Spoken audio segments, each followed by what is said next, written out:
It all started.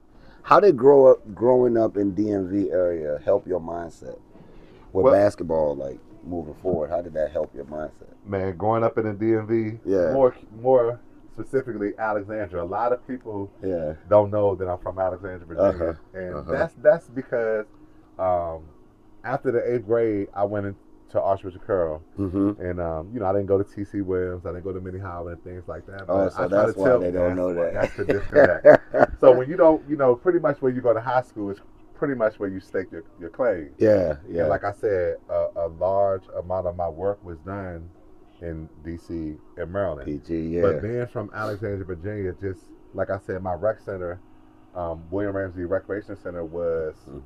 was a hotbed Yeah, for just basketball talent. It was yeah. enriching basketball talent, and I'm a name drop so people can understand where my early influence came from. I Mhm. always started my big cousin Daryl Owens. Shout out to Champ Daryl Mhm. Owens.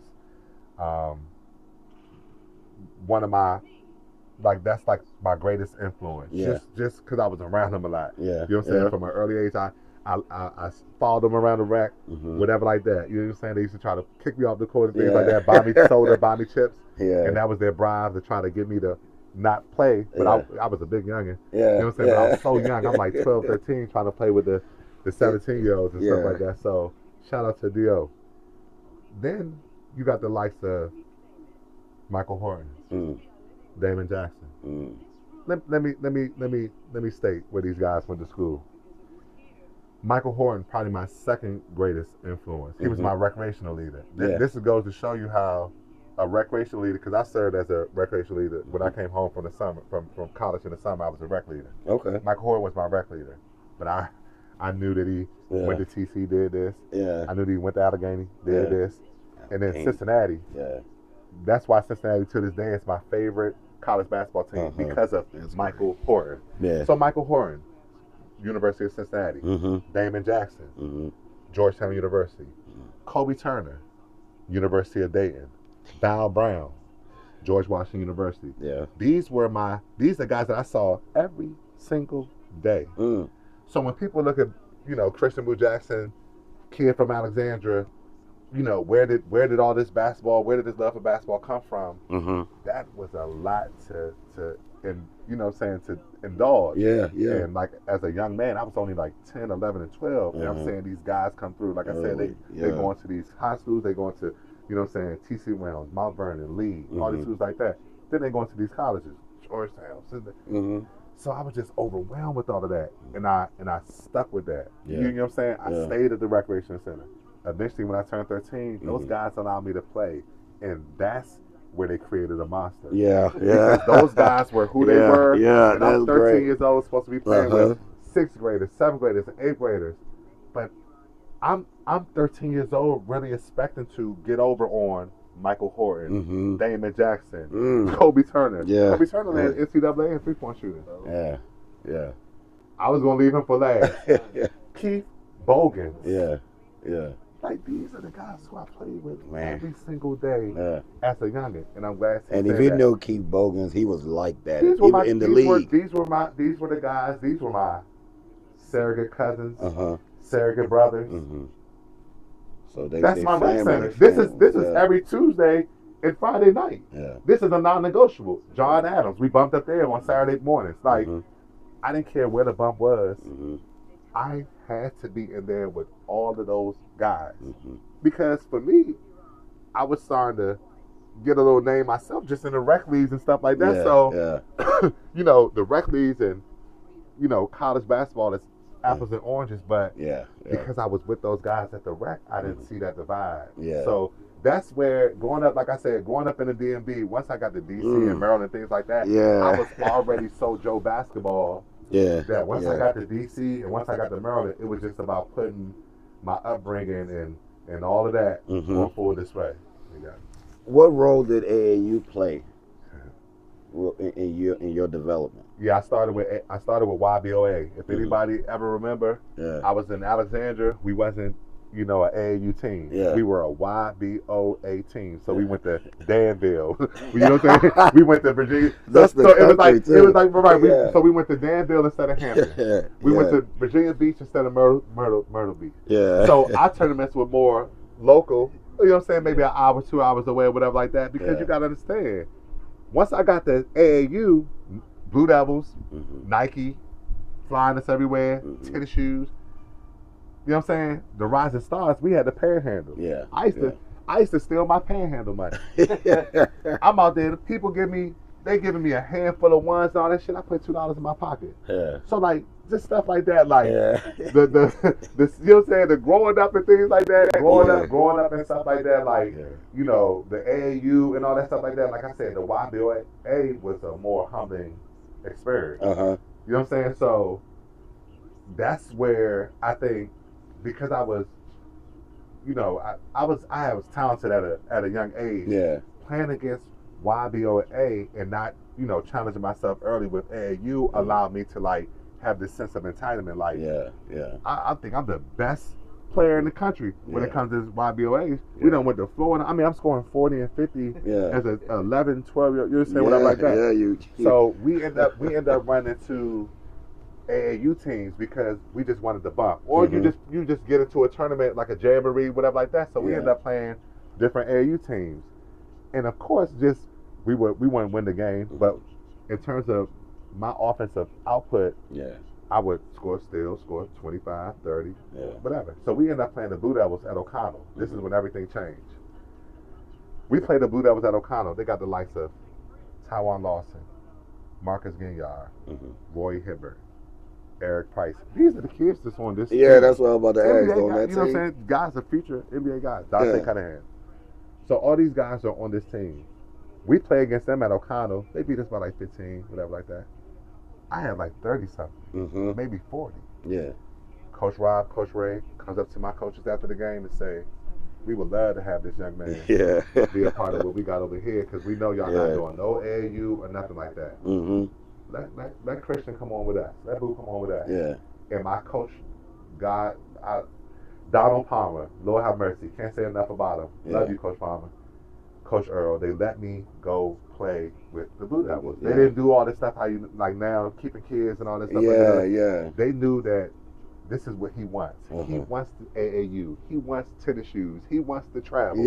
He wants his name in rankings. See, I wanted the rankings. I used to see all these DC and Maryland kids being ranked and all this shit like that. Like I said, Marcus Ginyard was the best thing to offer in terms of AAU basketball when it comes to Virginia. He was the number one player in Virginia. I had his name circled. Marcus Ginyard, I underlined it, circled it. Everything. I tried to italicize it, whatever. Marcus Ginyard was the person who I was trying to be better than every single thing. I knew he wasn't scoring 30 and 40 because that wasn't his fucking job. It's never happened. He'll shut you the fuck down. Roy Williams said he's the greatest defender that he's ever coached in North Carolina. This is what Roy Williams said out of his mouth. Marcus Ginyard, he'll shut you down. So for me, I'm saying I put up 30, 40, 30, 40, 30, 40. I played 8th grade basketball. You know, we didn't have like a elementary, so I ended up playing 8th grade basketball, playing with T.C. Williams as the 8th grader, playing on the 9th grade team. On the freshman team, I averaged 25 and 12. That confidence came from that YBOA and shit like that. It just correlated right into the one. I only played freshman basketball, 9th grade basketball as an 8th grader because I couldn't play at my middle school. So AAU was the start of everything in terms of that confidence or whatever like that. For sure, absolutely. That's great story, man. That's great. I got many stories. I got so many. You got Oh, Scotty was around for sure. I know he was. Scotty Reynolds. I mean, nah, you good. You good. Remember, I transitioned to I ended up going over to DC, going over to Carol, but Scotty Reynolds was a name who also I had circled because he was in my class or a class. He was either a class before or a class after me. So Scotty Reynolds, all kids that went to South Lakes, all the kids down this way. I was on the rankings. Who's online. I try to make up emails and whatever the passwords to try to get in to see where I was ranked. So I really was fixated on that. I was on the rankings. You know what I'm saying? So all the names, any name you could name in terms of Virginia basketball, Ryan Scott. See, I got all the names. Yeah. Michael Freeman. I could just keep going. Antonio Heyman. Yeah. I could just go name for name and name in terms of I know my peers. Yeah. That's why I said yeah. wait till That's great. we get to any stories about you. Yeah. Like I know my peers. Yeah. Like I just don't go out there and play against you basketball guys. mind, And that's 24/7. that. That's what people don't understand. I am a basketball savant for sure. Yeah. You got a picture on the internet that it means a lot to you, and I want you to explain why between these brothers. Okay. It's Hugh Jones. Yes, sir. It's Corey Allman. Yes, sir. And it's Chris Matthews. Wow. How much do those three players mean to you? Because it's a picture I've seen you reposted a few times and explain how much. Yeah. But I want you to explain, like in your words, what do those brothers mean to you? Hugh Baby Shaq Jones is, when I talked about my greatest influence in terms of being a young man, Alexandria, Virginia, growing up at that rec center, it was my cousin D.O. Mm-hmm. But once I crossed the bridge, Mm-hmm. Hugh Baby Shaq Jones was my greatest influence when it comes to street ball. Mm-hmm. Like, second to none. Yeah. There's not no other street ball who has impacted me more than Hugh Baby Shaq Jones. Mm-hmm. Whether it was me being at Running Shoots, 15, 16, 17 years old, he was the highest paid player at N1 at the time. Him coming home, giving me the socks off his feet, shoes. I couldn't even fit them. I just wanted them. Yeah. His headband, all of that shit, taking it off and giving it to me up there at Running Shoot. Mm-hmm. Like, all of those, I mean, once the battles came, the one thing I appreciate about Shaq is that he never, like, because how we were off the court, once we were on the court, he still gave me that elbow. Yeah. He still made me shift from side to side. Yeah. He still tried to put it on my head. Yeah. Pause. You know what I'm saying? Yeah. He still tried to dunk on me. Yeah. So he never like he never took it light on me. Like it was never it was never, it's like he went harder because of our relationship off the court. You know what I'm saying? And then it's just like that's just, like I said, just Corey Allman. That's just Shaq, but Corey Allman, probably the best shooter. I know Mo Creek gonna have something to say about it, and Mo Creek is definitely up there. Like it's like 1A, 1B, but and then we don't even get to Chris, right? But in terms of just guys that I play with in the street ball, Corey Allman is one of the greatest shooters and scorers. See, he's just not a shooter, but he's one of the greatest shooters and scorers that come out of this area. I agree. You know what I'm saying? Like, I mean, that's how he got the name, the Sniper. You know what I'm saying? Like, when he went up there in New York and put up, you know what I'm saying? When he did, I mean, we saw what he did at Kentucky, though. It wasn't just like he was good as a street baller. We saw what he did at Sam Houston. Setting the Reprimanded record, making 8 threes in a game. I don't want to short you, Corey. Might have been 9. Might have been 10. Against John Wall. Man. I've been a fan 10, since for 10, a minute. Sorry, Corey, and I apologize about that. 10 threes. Yeah, John Wall know about it. Setting the Reprimanded, which still hasn't been broken to this day. So that's Corey Allman's story. Like, loved him as a teammate. Hated playing against him because you knew what you was going to get. You know what I'm saying? And he could pop it. So that was Corey Allman, just a fierce competitor. Lethal shooter. The most humbling, like, in terms of how things started for him. And at the time before they started, me and Chris communicated a lot. You know what I'm saying? We supported each other a lot, whether it was affirmations, words of encouragement, whatever like that. However we could support each other, we did. So to this day, still good friends with Chris. You'll see me at some support some of it. I didn't go to the All-Star game the other night, but you'll see me at, you know, his skills, when he do his skills academy and things like that. You'll see me supporting him in different, you know, certain different endeavors and things like that he got going on. You'll see me there supporting him, and that's because we really have always had a great relationship and things like that. But to see him now, 4 million, 5 million followers, all the endorsements.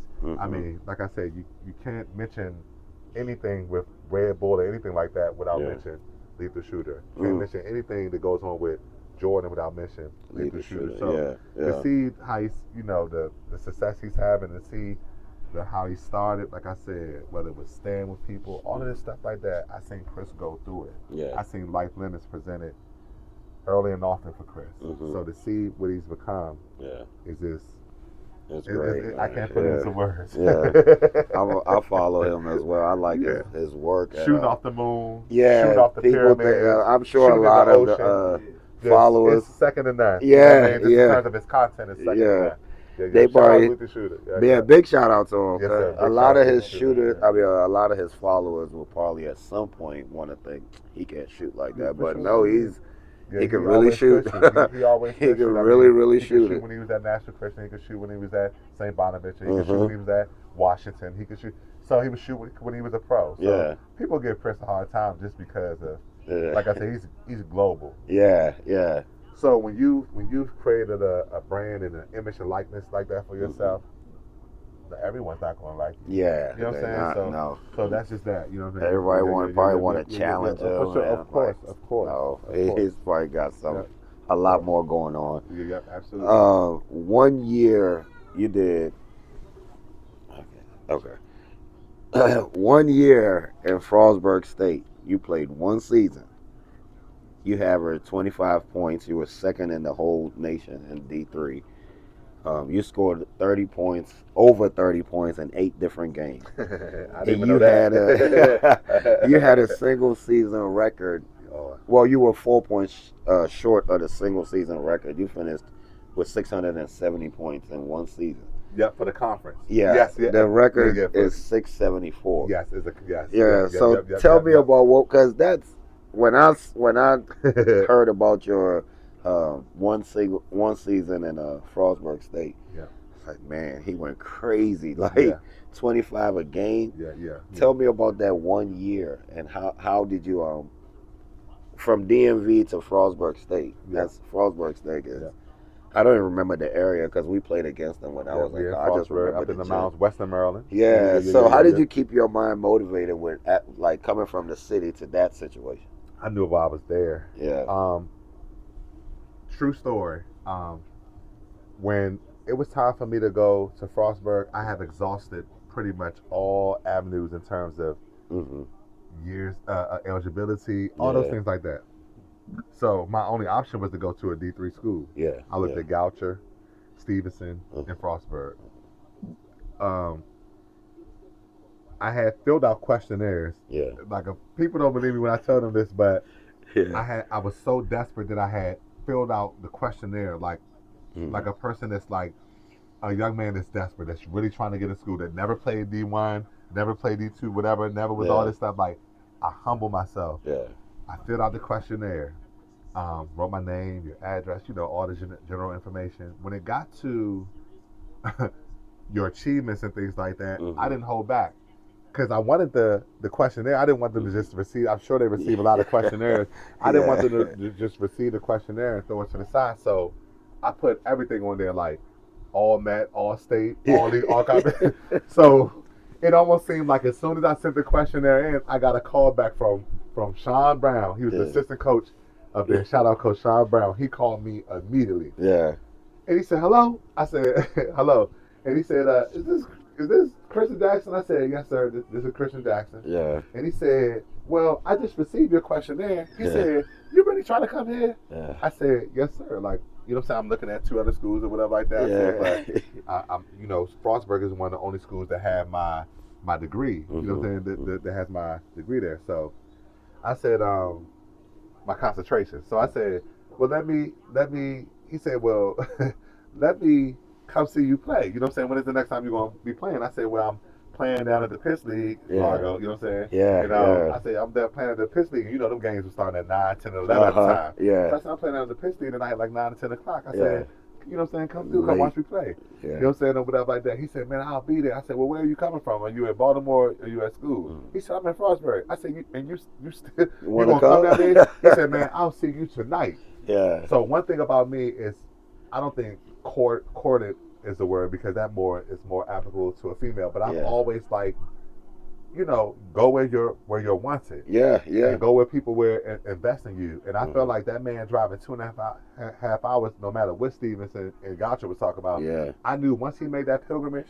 I was going to Frostburg. Yeah. Once I seen him sit up in them bleachers, 9 o'clock at night, and got to make that drive back up the road. Yeah. To watch me just. I probably like 38, something like that, 37. I mean, because you had to show out. I mean, I think I'm the all-time leading scorer for the Piss League. Like, Yeah. I don't know if anybody scored more points than me in Yeah. the Piss League. You know what I'm saying? Paddocks can fact check that, but I'm on the top 10s list Yeah. for the Piss League, top 10 players of all time for Man. the Piss League. Yeah. I went off. I just went nuts. I mean, I try to make every shot. I try to show them I was athletic, dunking Yeah. in the warm ups and stuff like that. I'm not no dunker, but dunking on a fast break just Yeah. to show him Yeah. I can put the ball, dunk the Uh-huh. ball. So after the game, he said, "Man, when can I get you to come up to school? Like, when Yeah. can we get the ball rolling? What do you need me to do so we can make this happen?" And the rest was history. That's Yeah. how I ended up at Frostburg, just to developing that relationship with Coach Brown. And like I Yeah. said, after that, the rest was history. Yeah. Man. What is it? What's something you would tell the kids now? Because basketball is like everywhere now. Before it used to be D1 was a difference from D2 and D3. What advice would you give a kid now that they aim for D1 and D2, but they got to take D3 offers? Yeah. Um, I because I love to use myself. Mm-hmm. I graduated from a Division III school. Mm-hmm. Of course, I played D1. I played D2. Yeah. So I really ran the gauntlet. I played D1, D2, and D3. Yeah. But I graduated from a D3 school, and my most successful season playing basketball was at the D3 school. D3, That's the yeah. only season that I completed. Mm-hmm. So what I would tell anybody is this: you don't have to be like me or take my path, but you can use my story. Mm-hmm. I went to a Division III school and still obtained anything I wanted with basketball. Yeah. When I finished playing at the Division III school, I had to work out with the Celtics. Mm-hmm. I had to work out with the Pelicans. Mm. I had to work out with the Sixers. Yeah. And this was because people would say, "Well, you led the nation is on." Mm-hmm. I'm saying, "Well, yeah, that was at a D3 school. Yeah. It got Yeah. me. It was at the door. There's You can guys hoop. there's guys that lead the nation in scoring Division I basketball Yeah. that don't get to They work don't- out with these teams. Yeah. So for me, it almost seemed like it's like, damn, son, because you did work on the D1 level, you did work on the D2 level, then you come to D3 and there's no drop off. Mm. We know that you are. Mm-hmm. We just need to see it. You know what I'm saying, or whatever like that. So going Division III, going Division II, going Division I, playing NAIA, it doesn't matter. If you can play the game, they're going to find you. Yes. Because they're only looking for you. Yeah. They don't care what the division and what the level is. Mm-hmm. That's why so many guys have went to the NBA out of community colleges and things like that. We're talking school. We're talking community college. Mm-hmm. Kentel Woods. Mm.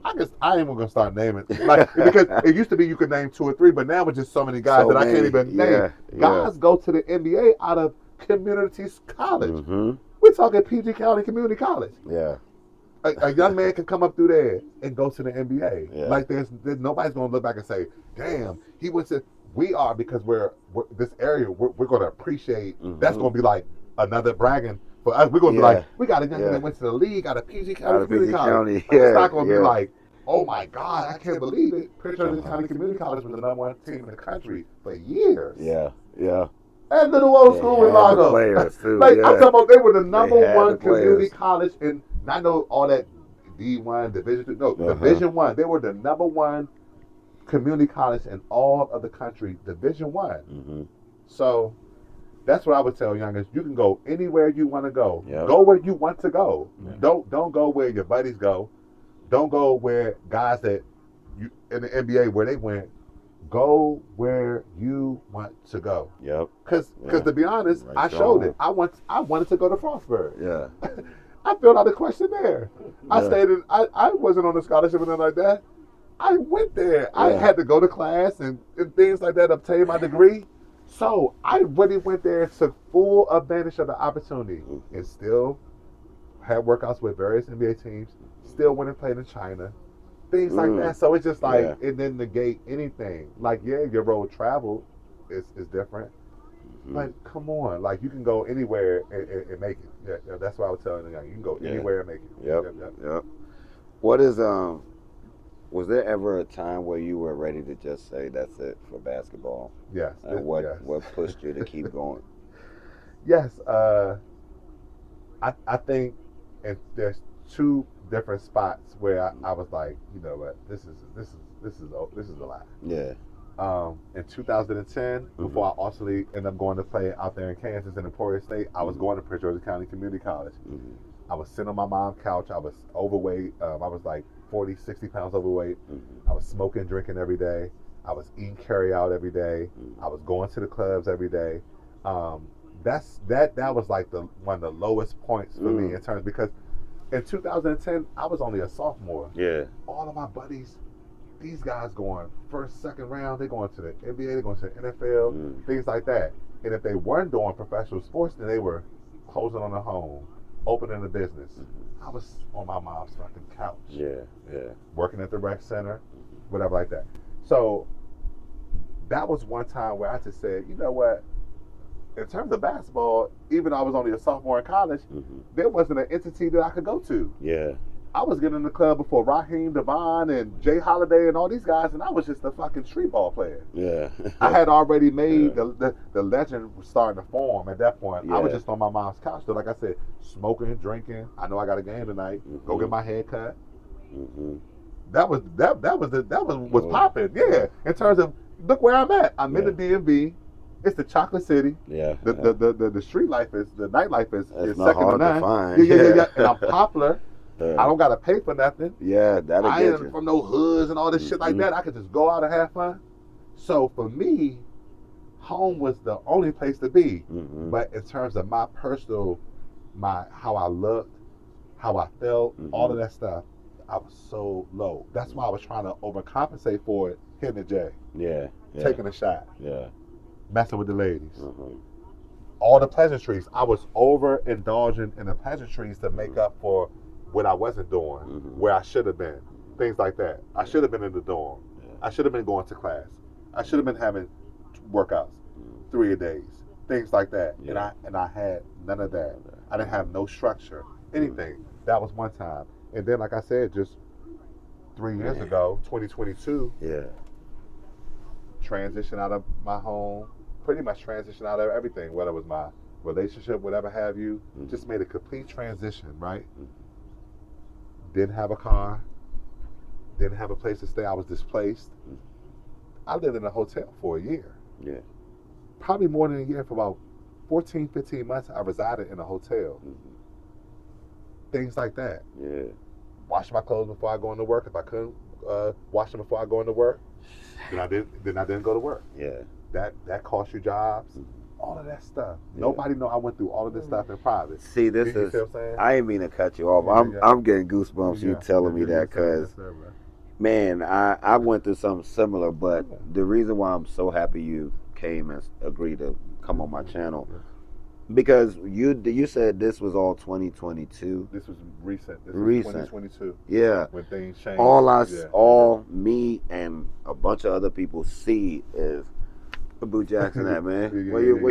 Come on, man. Game going on. You gonna give us 30 points today? You gonna get, man? You see, Boo ain't even get a dub today. He was tripping. What was up? Nobody knows what takes place when you cross that, come off the floor.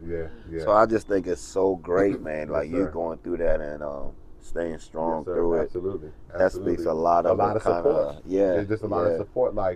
Just like I said, just this guy over here. Yeah. Seeing what my big brother C goes through just in his daily life, just every single day. I think for me, times I don't want to get out of bed, times I don't want to do this, do that. Yeah. Like I think for me, seeing him kind of puts all that to bed. It's like water under a bridge, because I'm saying, like, this guy is dealing with an ailment. This guy has so many things going on where he can just pretty much sit and sulk. Yeah. But he's getting it. You say effort. Yeah. He's getting out. I mean, you always see the love is. Yeah. Like I don't know a person who's more loved or celebrated than C. Yeah. Like, I mean, you see it at the games. We're talking not just walking around your city, walking around your town, going to the grocery stores, things like that. We're talking in a venue of 20,000 plus people. Yeah. Seeing the stars, whether it's Ari Lennox or whoever, seeing them take to this man. Yeah. I mean, I don't got nothing to complain about. Yeah. I'm not dealing with a life-changing ailment. Yeah.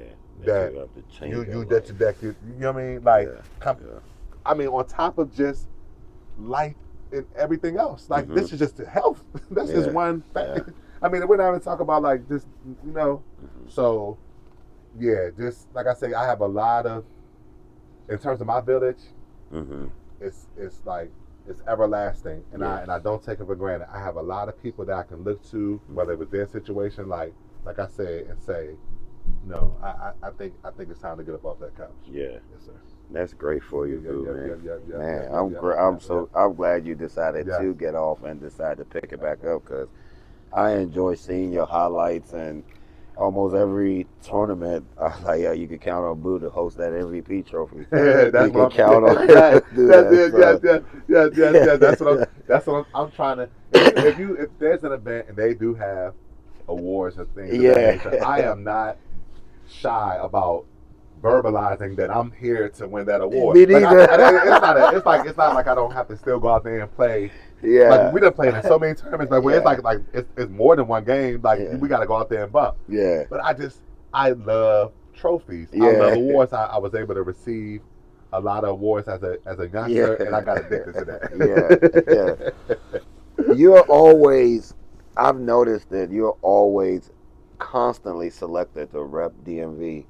Either it's a classic games, Goodman versus New York, where they travel. Like when it's time to have somebody, 12 players represent DMV, you're always on that roster. Yes, sir. How does that make you feel about the hard work you put in basketball, starting off as a youngin? That's a testament to the hard work right there. Those selections. I'm not going to make an NBA team, and when I say that, I haven't put myself in a position to make an NBA team in 10 years. So, for me, being selected to these teams, I know the perks and things that come with that. I know how much it can bode well for your image and likeness. I know that these young men and young ladies are getting compensated handsomely because of their image and likeness. So, for me, if I can stick to that persona and whatever like that, if I can upkeep that, then that's what it is. Now, I'm not, like I said, I don't work out every day or whatever and things like that, so I don't really take care of my body to, the best of, like, I don't take care of my body like you do. I'm jealous.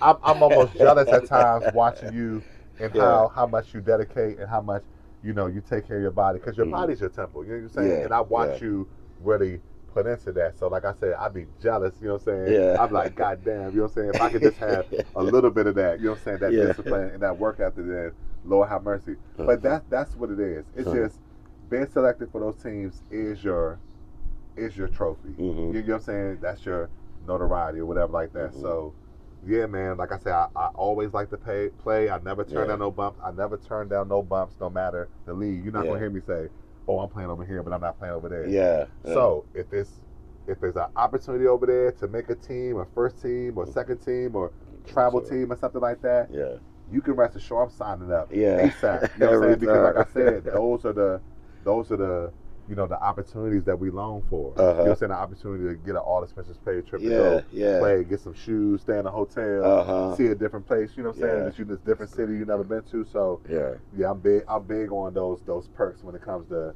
you know what I'm saying, playing in these different tournaments and playing on these different teams and things like that. Like I kind of at this point, I kind of expect for my name to be called just because of the longevity. You know what I'm saying? Like, yes, sir.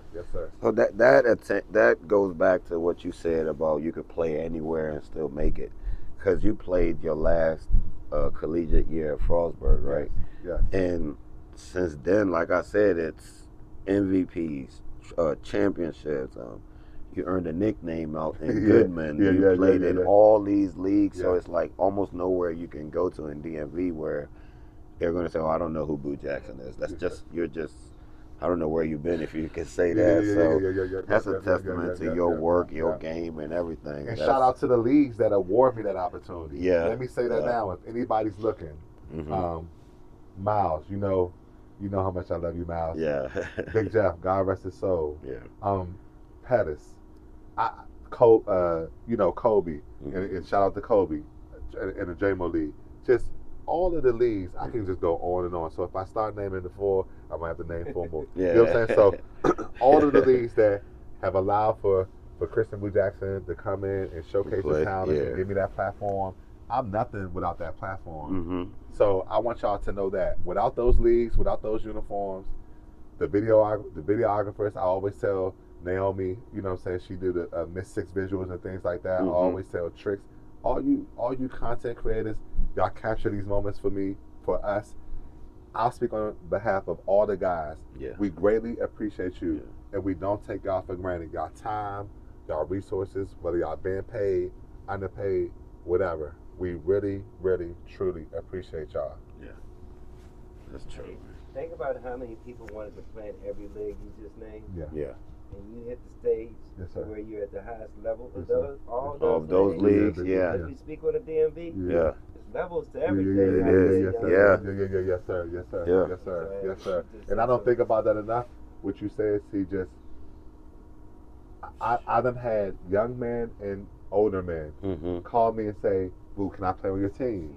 Or, "Boo, you know, is there any spots?" I done seen teams start opening up free. We never seen this back. We've been playing forever, me and you, for over 20 years. See, when you played, they got free agent listings for people who because it's what you see. This is a testament to what you just said, though. That's what made me think about this. You just can't go play.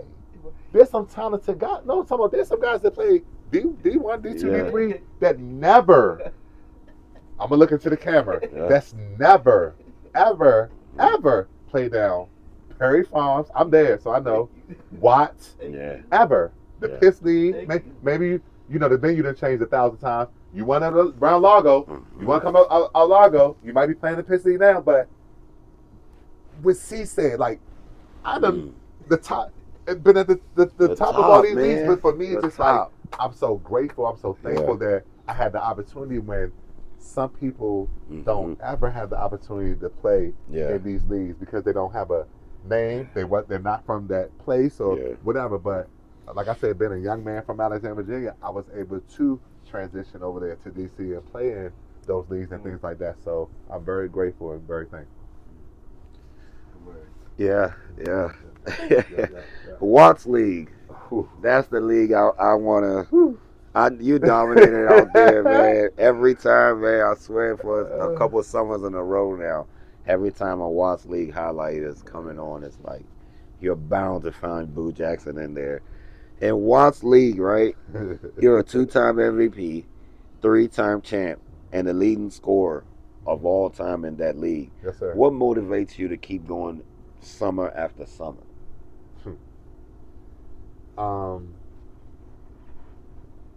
There's no other basketball league where from the moment and I think we'll see how much, you know what I'm saying, like the farms that love and appreciate me.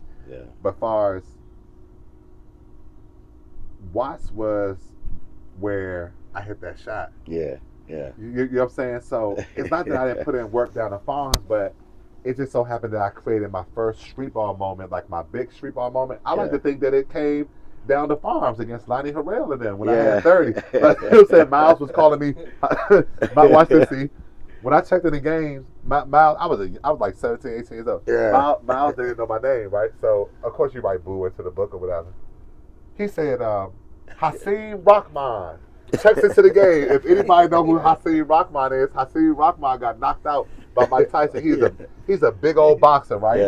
And because I told you about that weight. I was heavy. I was smoking, drinking, so I had that little weight on me. But I could play basketball, right? He called me Hasim Rahman. When he called me Hasim Rahman instead of Boo, or Super Boo, or whatever like that, and I walked into the game, my heart froze. Because for the first time, everybody was laughing and stuff like that. But people knew me though. The people that was laughing knew my name and knew, you know what I'm saying, stuff like that. So he just keep cracking jokes. And I think I had, got a leak out, got a foul, got something going to the basket, whatever.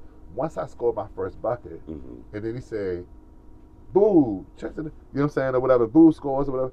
He said, after that, he said, don't he look like Ray Lewis, y'all? Don't he look like Ray Lewis? And because like just my nose, my cheek, my face struck. Ray Lewis actually went to my church, Greater Little Zion Baptist Church. His girlfriend, he came once or twice, but his old girlfriend or whatever went to went to my church. So I got a chance to see him and like see how the facial structure, the features, and like I said, I had the weight, things like that. And I played football. Like I could, and I was so my game was so predicated on downhill. So it just all fit. He started calling me Ray Lewis. Then he added the Boo, Ray Lewis Boo. Yeah. You know what I'm saying, or whatever like that. So the Watts, the difference between Watts and the Farms is not that I'm not celebrated now. The Farms, it's just that Watts is where everything started. It's where, like I said, in terms of street ball, that confidence starts to really pick up. Like after I hit that shot against Kurt Smith and God rest his soul, Lawrence Moten, they both were on that team. They were my age, like I am now, 38, 39, 40. So they were, right phasing out. They was right there. About to turn 40. When I hit that shot, they were still who they were. You could tell they were still who they were because it was all the people, who's who was down there. Sweatsuit Bill was on that team. You know what I'm saying? Like I'm sorry, not Sweat, but Wild Bill, the one that swing on. Wild Bill was on that team. So that team was star-studded. And I hit that shot to see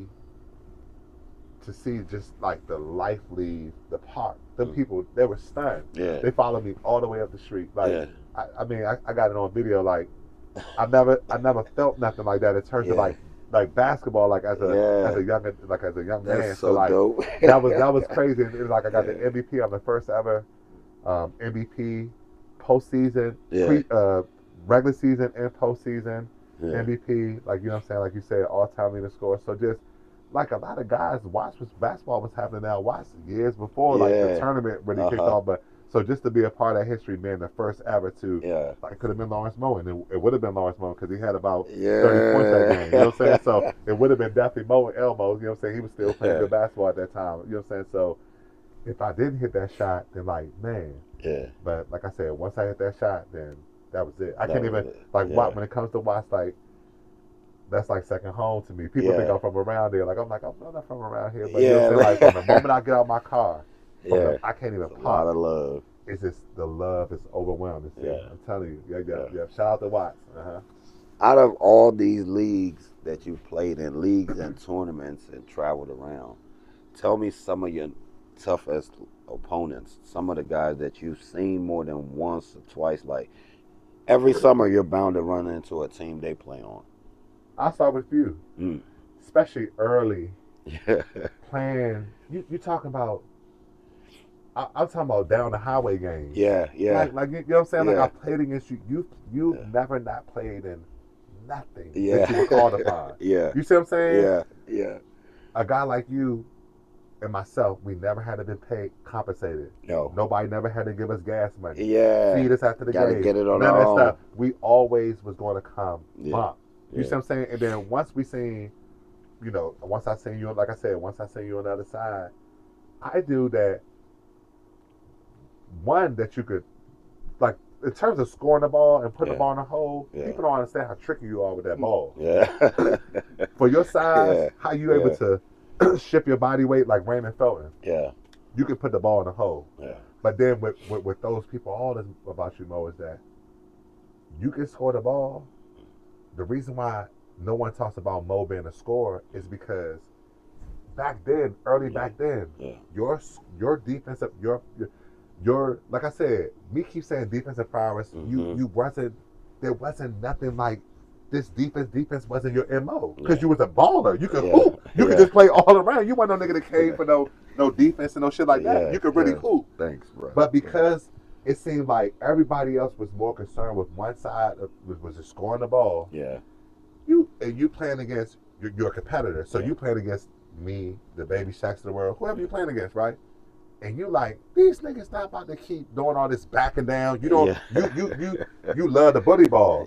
So that's how me and you always engaged because the bully ball came into it where if I didn't hit a couple of shots, I'm going to the basket. And you're like, no, you're not. So when that happened, that's how me and you always got our engagement in. You know what I'm saying? I call it fellowship. That's how we always got our fellowship in because you wasn't going for that shit. You are the ultimate competitor. Thanks, bro. You see what I'm saying? You're a winner. You understand what I'm saying? You've won so much. Like I've seen you. I've been on the losing side of you women. Yeah. So I can speak to that. You see what I'm saying? Yes, sir. So you just early on for me, like I said, them games and nobody comes to them leads and nobody show up. The air conditioner broke. They got a trash on the court. the ceiling leaking. That's what we played in. Like, that's how we started. To get better with that. You see what I'm saying? So right. like yourself. Thank you, man. Baby Shaq, Dave Hawkins, Daryl Payne. You see what I'm saying? Like those were my that was my weight class. Yeah. Baby Shaq, SpongeBob, God rest his soul. Dave Hawkins. Derek Payne. That was my weight class. So I could never choose my matchups. Yeah. I already knew what my matchups were when the game was set. Yeah. I already knew anybody that was 6'2", 6'3", 6'4", 6'5", 6'6", 205, 210, 220, 230. That was my matchup. It didn't matter if it was Joe Forte. It didn't matter if you was a pro. It didn't matter if you was Deshaun Stevenson. I had to guard them all. So it didn't matter if you played with the Wizards. It didn't matter if you was Sam Young. It didn't matter who you were. I had to guard all these guys just by default. I wasn't no defensive guy. I was an offensive guy. I didn't care to play defense. It was guys on my team to get stops. To do that. You see what I'm saying? So my whole thing was that I'm going to bust your ass early and often. You see what I'm saying? So no matter how many times you score, if you're going to go tell somebody I dropped 30 on Boo, God knows.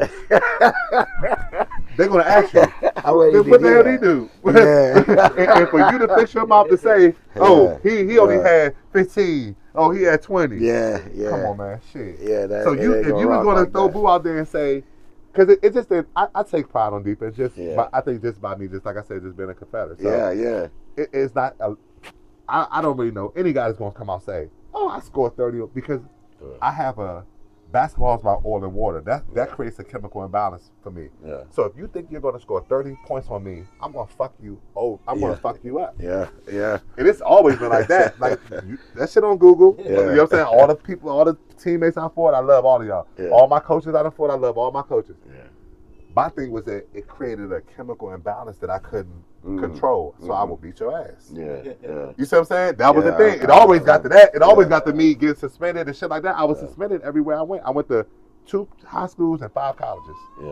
So that was always my thing. We can't play basketball no more, or this shit is getting too overstimulating. Let's do this. You see what I'm saying? Let's do this. But no one would ever say that's what I do because that's early. You know what I'm saying? That was early and often. Once I start to see that it's things that come with that, and people look at you this type of way, I try to change that perception. So people will go as far as saying right now, today at 40, now I'm political. Booze, he's not going to go on this side. He's not going to go on that side. Yes, you're fucking right. Because once you do fucking choose a side, your ass got to stay there. And I'm not in the business of choosing no sides. I'd rather be right in the middle. To where if things sway a little bit this way, I might can bring them back this way. If things go a little bit this way, then I can bring them back that way. So I always been like to try to be a even kill, but basketball always been my oil and water, and those competitors can always get that. You're saying get that chemical imbalance going. Those guys that I named, man, you talking like I say, you talking Baby Shaq, Sponge, and Dave Hawkins, Derek Payne. Like these guys are. I remember you know these guys, right? Derek Payne. This your weight class too, man? I'm 6'2", Derek 6'4", Payne like is a dog, man. Like these are dogs. These are guys that I have. These are my greatest competitors. Those guys right there because they elbow me in my shit. Used to tell me if I touch them again, they're gonna do this. So now I'm stuck between having to. Is it okay to touch it? Right. I mean, because we in front of all these people, and I done already seen them knock somebody out or throw somebody down before, so it's like it's not out of the realm of possibilities, right? I gotta pick my poison. Like you got a nigga saying like Shaq telling you like, you know what I'm saying? Like I'm telling you, you got one more time.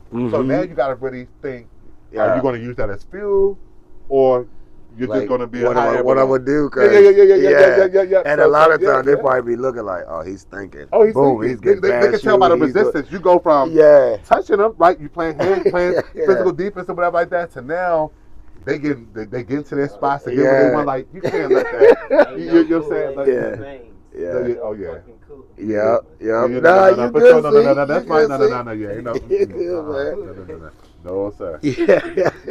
All Shout right. out to them guys, my brothers. I Yeah, yeah, love real. each and every Hey, one of those guys. Like I said, once you go in between those lines, yeah, they don't see friendship or They nah. don't They see try to get the this is my job little done. brother who Yeah.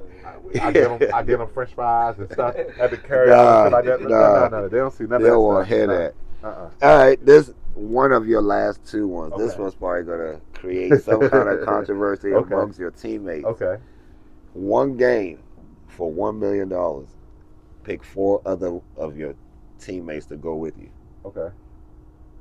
Jamal Glenn, Molly Mall, 2-time defensive player of the year down the Goodman League, 3-time champion. Woo! Because I'm so quick to pick that 5 players, my starting 5, but I think that's not what I want to do here. I want to pick like guys that I played with, like you know what I'm saying, like an all-star team, like a selection of guys. You got to, the best of each position, kind of. Okay. Corey Almond. Okay. Because I just know the level of competitor, Yeah. you know what I'm saying, of what he's going to bring. Yeah. I've played, believe it or not, I've played with SpongeBob. God rest his soul. Yeah. He's been a teammate of mine. Yeah. We won Kennedy championships together. Yeah. Too. Yeah. You know what I'm saying? So I'm going to say he's a SpongeBob. dog. Yeah. SpongeBob's a dog, man. Now I got to think about some bigs because. Yeah, you got one spot. I tell you one thing. All the bigs that I've played with, I have a small sample size when it comes to just true big men that I've played with. Yeah. You know what I'm saying? But if I could handpick a big, we're talking the likes of like a Jeff Green. Yeah. I done played with Jeff Green. I would love to have a Jeff Green on my team. And Jeff is from my era. So like if I could put a team together. Those guys right there, you know, any other guys that I might not have named, it could be so many different reasons. They go overseas early. You know what I'm saying? I can't count on them. I can't. You know what I'm saying? They just don't play in that. They want to play at Watch. They don't want to play at the farm. One thing I know about Jamal Glenn, Corey Almond, Jeff Allen, and who else did I name? SpongeBob. Yeah. They'll go hood to hood. Yeah. They'll play in any game. You know what I'm saying? Yeah. And that's my thing. I need guys that's willing to go from hood to hood and play in any game. Well, that's great. Last one. When you're not dribbling the ball and causing hell on the court, what does Boo Jackson like to do for fun? Man, I am like I said, I think it's just to say working with the youth. I think that's just cliche. Like I'm committed to the youth. You know what I'm saying? That's just like a lifelong commitment. I love to travel. I love to eat out. Not eat at home like a home cooked meal. I love to go to a restaurant, sit down and eat. I don't never got no damn money to go out and eat. But I love to go. But I love going out to eat. You know what I'm saying? So that just kind of, you know what I'm saying? I don't know how that works. But as far as I love going out to eat, you know what I'm saying? Trying different, you know, nice places and things like that. I used to say sports betting.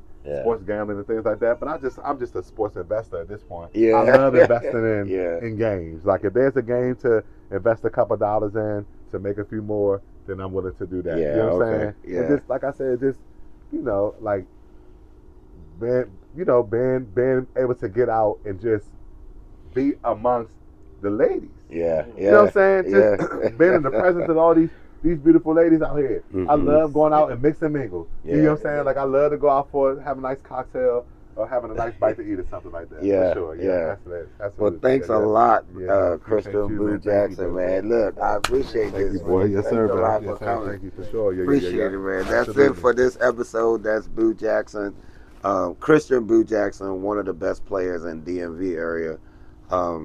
There's nowhere you go in DMV that you will know who Christian Boo Jackson is. That's how much work he's put in.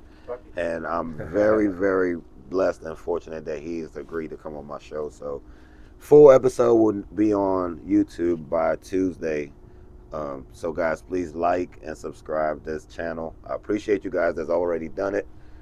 That's it for this episode. Thank you very much.